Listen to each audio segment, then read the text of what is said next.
Hey there friends, right, today is part 2 of the origin story series and we're talking about your character. And of course, when I say your character, it's very often it's going to be you, the business owner, the executive, whatever, particularly if it's a personal origin sort of story. But even if it's about your business or your product or your service, we still want to bring it back to the human. And that, so I'm a pretty good example of that. I mean, my origin story, and you might have several for the different things that you do, well, you will have several.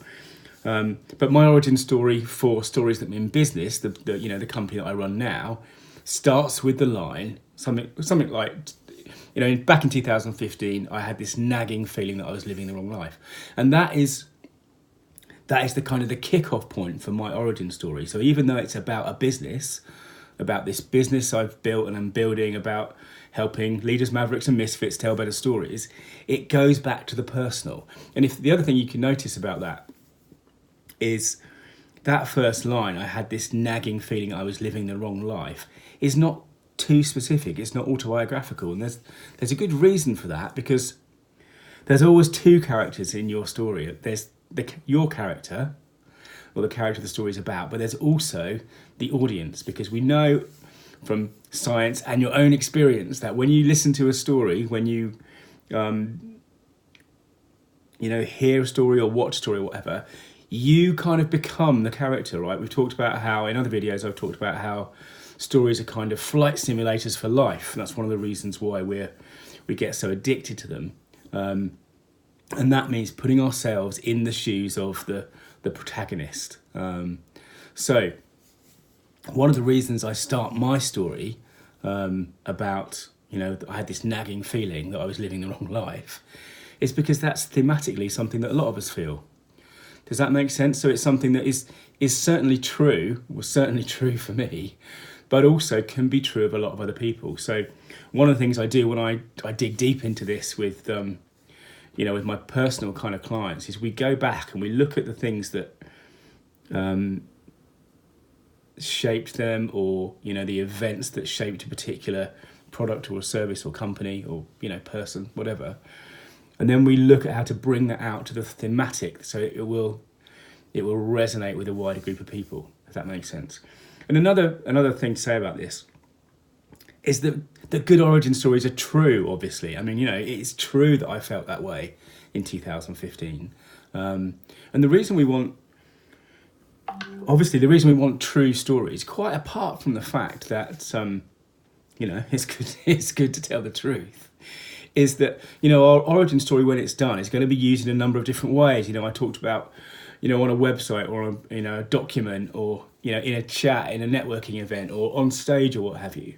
And, although for my private clients, I will definitely write them out a story, what we're really doing is we're hitting the major beats. And of course, from when you're a kid that, the problem with lies, or the problem with things that aren't true, is that they're so much harder to remember. But when we tell the right story at the right time to the right audience, it is easy to remember and it will flow. And that's one of the reasons why when we're looking for origin stories, we're really looking to tell the truth, albeit a simplified version of the truth. So it's not autobiography, particularly if you're if you're telling your origin story, but it is true things that we can bring out thematically and that will resonate with other people.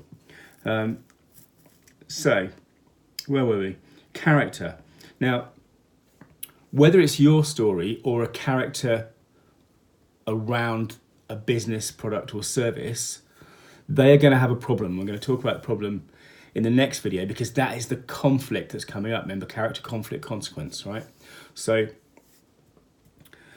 this character that we build at the start is going to have a conflict, and they're probably going to have a trigger for that conflict. Something is going to change in their life that is going to make them unhappy, or they're going to be under attack, or the conflict is going to arise. So when we're thinking about our character, we ideally want to meet them just before that happens. We want to establish their normal life, and then something happens, right? And that's what we're going to talk about tomorrow, the conflict in your origin story. Now, mine's kind of baked into that first line. In 2015, I began to feel, I had that nagging feeling that I was living the wrong life. But then I go on to say, I wasn't unlucky. I'd been successful. I'd run a company for 20 years. To all outward sort of measures, I was doing really well. And we'll talk about my story a bit more tomorrow, just because it's illustrative, right? It shows you how these principles apply. But for today, here's a little bit of homework. You know your story. Whatever you're doing, whatever you are trying to promote in a business sense, there is an origin story to that. And you have a reason why you got interested in this kind of thing, in this sort of area, or you became skilled, or you saw an opportunity or something. And even if the reason is as boring as you just needed to make some money, and I'm going to challenge you on that, but even if that is true, look behind that. Why did you need to make money? What was wrong? What was wrong in your life? You didn't have enough, or you couldn't get out of whatever, or I don't know. There's something in there, and I want you to think about that character, the character that you play in this story, and work it so you can meet them just before the conflict. And then tomorrow we'll talk through how the conflict works in this origin story. All right, so tomorrow's conflict. Thanks for watching. Please like the video. Please share. If you've got a question, ask it in the comments, or just reach out and contact me. My details are all over the place, and I'm very friendly, and I always reply. Okay, thanks very much. Bye.